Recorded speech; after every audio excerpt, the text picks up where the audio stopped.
Hey guys, Lumus TCG here, back with another deck profile for you all. So this is the second deck I'm thinking of taking to regionals I've got for you today. It's my Magnamon X deck. Once again, I'm going to be asking for your guys' opinion. Any feedback you've got, put in the comments below. Any suggestions of ratios, cards to play, anything like that. As well as, do you think this deck's going to do better, or the Digimon deck from last week? Any form of feedback is much appreciated. But for now, let's get into the deck profile. So to start off with, I'm playing 4 BT17 Demi Vmon eggs. The plus 1000 all turns does come up as a lot more often in this deck than it does like in Pildra. Very valuable, best egg I feel for the deck. Make sure you subscribe to the channel and hit the notification bell, that way you never miss a thing. Following it up with 4 BT12 Searcher Vmons. The way to search like every card in this deck.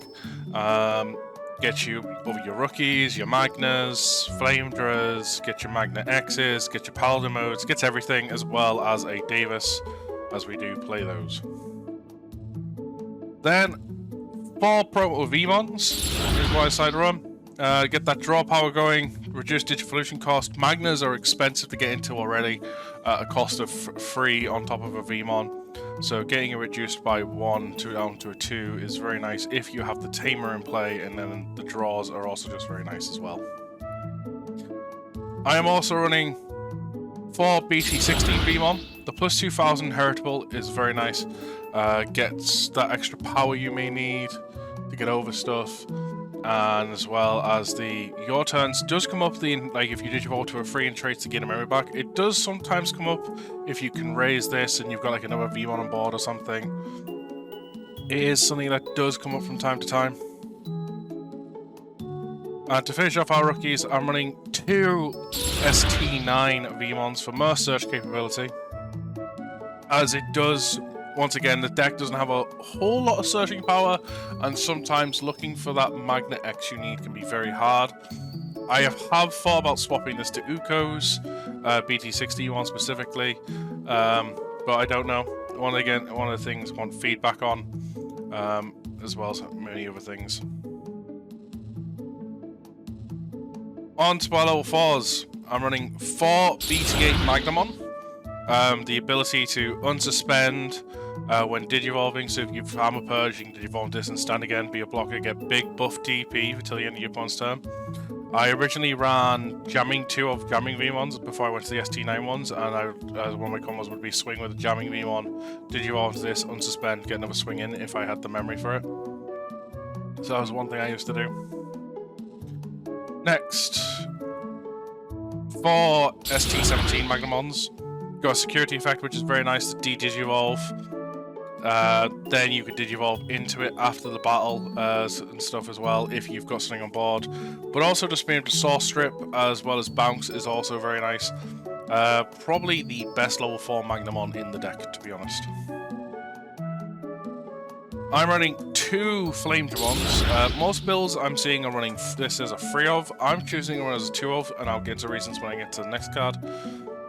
But Raid is very powerful. Like when this attack target switch to trash, put your opponent's top security to hand, kind of trashing it, is very powerful, especially when you combine it with Magna X. At that point, if you feel like you're in a tricky situation, you don't have to rely on blinding Raid to like trash your own security, become invincible, get the swinging I need to do. Now I can be like, right, I've got Magna X and Flamethrower. I'll swing with Flamethrower, declare Raid, put your top of security to hand, trigger Magna X's invincibility. And now it doesn't matter if he dies, like, because it can Armour Purge, but then now Magna X is invincible to do his things. It does, like, obviously cost you a swing, but sometimes that's what you've got to do. And the last card I'm running 2 BT13 Magna.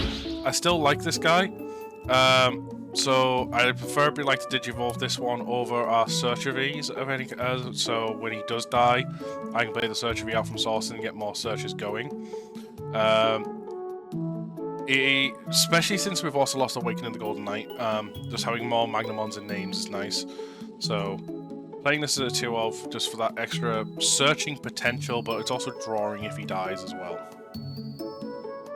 Skipping level 5 and going straight on to level 6, because we don't run any aces. in terms of the Zuda. It's something I have thought about, but still. But we're running 4 Magnamon X's. Best card in deck. It's the boss monster of the deck. You want to max it out. I have discovered in my experience of this deck that the deck lives or dies on this card. So essentially, if you see it, you're going to generally have a good, decent game. Your opponent's going to struggle and put you in tricky situations. If you don't see it, you either turn to like Rookie Rush essentially, or you just have a very hard time. But the deck is so quick to get off the ground as well, which is what makes it a difficult choice. On to level 7s, I'm running 2 Paladin Mode Aces in the deck. I have thought about bumping up to a 3rd level 7, maybe a Def X, but I think 2 Paladin Mode is the right choice. There's been many aces I've thought about though, like I thought about Def X, I thought about Jesmon GX, I thought about Ruin Mode, I thought about Shine Greymon Burst Mode Ace. It's probably one of the easiest, like, but for now, I like running 2 Paladin modes because it is free in trait, so therefore I can search it. It's the big reason why I'd rather play 2 of this over anything else. But everything else is really good options, and I just don't know. That's why I need your guys' advice to like help decide what deck am I taking originals, what changes should I do, what changes should I think about. Always looking for advice. On to Tamers. I'm running 3 Davis. So the Davis, just when he gets played, we get to play our Vmon. So if it's getting security, that's nice. And as long as we have a Digimon free in traits, we will gain a memory at the start of main. It can give us that little extra memory, it's very nice. This is a card I thought about cutting down to 3 at one point. I did play it free, I did like it at 3. And then I just found I'd spare room to put the 4th one back in. There were points where at 3 I was like, I wanted to see a Davis, and there's points at 3 where I was like, this is the perfect route. So, yeah. Honestly, like, in Pilgrimon, I feel like pretty much it's just on the edge of being solved. This deck, not so much. Like, it feels... There's so many little micro choices that can be made. To Xin Yulin. Memory setter for starters, and it can mind link with our Magna X to give it Alliance and Reboot. I mostly play it for the Reboot, but it's also a black tamer to trigger some of our black option cards if we don't have the corresponding black source Digimon available as well. I thought about putting this down to a 1-of. I've thought about as like swapping it with like maybe a TK to search security, or a Davis to search and stuff, like one of the over 2 memory setters. There's many things I thought about with it. For now, I mostly want it for the reboot aspect, so I can go a bit more aggressive with the Magna X. Onto options, sorry. 3 blue memory boost. I was running this at 4, but I cut it down by 1 to make room for other things. I feel like with Impildra around, just getting the memory to then Digivolve and stuff with compared to trainings is a bit more valuable. On top of this, how much I feel the deck lives or dies with Magna X, paying that 1 extra memory to search 2 cards deeper every time to try and get those Magna X's is very valuable. 2 Blinding Ray.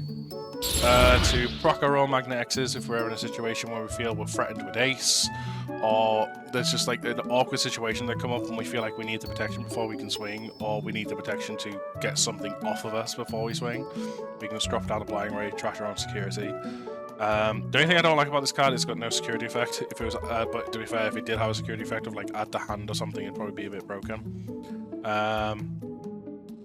But yeah, also the amount of times where it comes like, oh, I've got no security left, and I've got 2 Blinding Rays I've been holding on to for a Magna X, but like, I've never run into a situation where I could use them. Right, drop them now, just get free memory and just do big turns. 2 Heaven's Judgments. This card, just massive DP reduction. It gets into crazy numbers, especially when you got Magna X and Paladin Mode Ace. Both of them are 3 colors each. Then on top of that, we're also running outside of them. So we've got access to blue, green, white, black, yellow, red. There's another one. I think at this point it's like maybe like purple or something we don't have access to. So yeah, you got access to almost every color, so you can do massive DP minus under the right boards.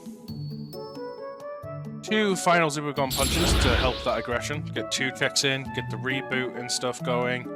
So with this, just get like swing 2 checks and suspend, swing 2 checks. That's already like majority of security gone. I won't have to worry about too much security at the hand. Very nice 2-cost option. To help with a little more defensive plays, Breath of the Gods. So I was originally playing this over Final Super Punches, but then after playing Final Super Punches, I understand it now. But I still like this card. So in those tricky situations where maybe we don't have Blinding Ray or we can't proc the thing, a lot of effects that are going to get rid of your Magna X over the battle, this helps with. So it's going to give you a reboot so you can be a bit aggressive if you want, or if they've blocked you and you've got no way to hit that securities, right, well, I'm going to give it reboot for starters. They can't reduce your DP and they can't return to your hand of deck, which means they can't bounce it in any way in the blue decks and stuff. And because it's going to be unsuspended, it's like, right, you can't attack into it. So it's really only collision stopping you at this point. And the security effect is also great, that if it's hitting security, this can't attack security for the rest of the turn. Kind of can sometimes just shut down the play. And our final card is 1 Awaken the Golden Knight. We've got hit down to 1. So just let's say any of our Digimon with Armour form Digivolve into a Magnamon name from hand for the cost of 3. It's very nice. It can't have its DP reduced. When this wasn't hit, I found myself more often than not, I was using this to Digivolve a level 4 Magna into a different level 4 Magna. It wasn't super often I was using this to Digivolve into a Magna X, because the level 4 Magnas were utility to help me clear out the board for the Magna X to hit. I would say the only thing I'd maybe miss about this card is the fact of its security effect, of just when it's hitting security, add a Magna from trash to hand, to then add this to hand, so it like helps to recycle the Magnas a bit better. That's the only thing I maybe missed for the deck, but yeah. So I want to bring this out. I wanted to bring out an Appeal Dramon, but I didn't have quite everything there. So I just want to throw out options I thought about for the deck. I've got this little binder of options and stuff to go through. So I've got like Impealdra at the beginning here, where you could see a bunch of cards and ratios I've been thinking about adjusting for Impealdra. This is meant to represent Hexablaus that are out in the X7. Obviously we don't have those yet. But we've got my Magnamon section here. So I thought about running the Jamming Egg before, jamming VMons back in, gain memory VMons, Ukos, maybe bumping this up, but I'm not sure. This is meant to represent promo Frame Dramon. I've only got 2, so this is just to represent the 3rd right now. So maybe bumping up to 3, running Pseudo Aces, the old Magna X, like say Jess, Def X, Rune Mode, Burst Ace, Search Davis, TK. Louis is something I thought about as a one-of. Well, obviously he's at 1. Just another Tamer choice to help as like speed up plays a bit. Fire Rocket for more aggression, Crimson Blaze because we have access to red in the deck with VMon and stuff, just more utility. Trainings, Ice Wall, Hammer Spark, some standard stuff. Blue plugin, just to say, right, I've got jamming, and top of that, you can't block me, just to maybe get past some stuff. Maxing out on the blue memory boosts. Running the recharge plugin, just because then at that point, be like, right, if you kill me, I can trash this to say you don't. Protoform, just because it's a way of reducing the cost into Magna X, as well as if the Magna X was to die, we can put it into security to give us extra security for the Magna X to play off, and that's really everything there for options. So this has been my Magnamon X Antibody deck profile. I hope you've all enjoyed it. Once again, any suggestions you've got, please put them in the comments down below. What things would you change, ratios, anything to look at? What would you think is the better deck to play, this or Impealdramon? Again, for going to this regionals in October. Future deck profiles coming to the channel. You're going to see, at the very least, 2 friends of the channel. You're going to see Soul, Shadow of Laughter's deck profile he's got going on. And you're also going to see Trevor's deck profile of what he's planning on playing coming to the channel and stuff. And there could be one other, maybe more and stuff. But yeah, I'm hoping to do these deck profiles every week, at the very least leading up to regionals, and see how it all goes. But any feedback you've all got will be much appreciated. Till then, I'll see you on the next video. Adios.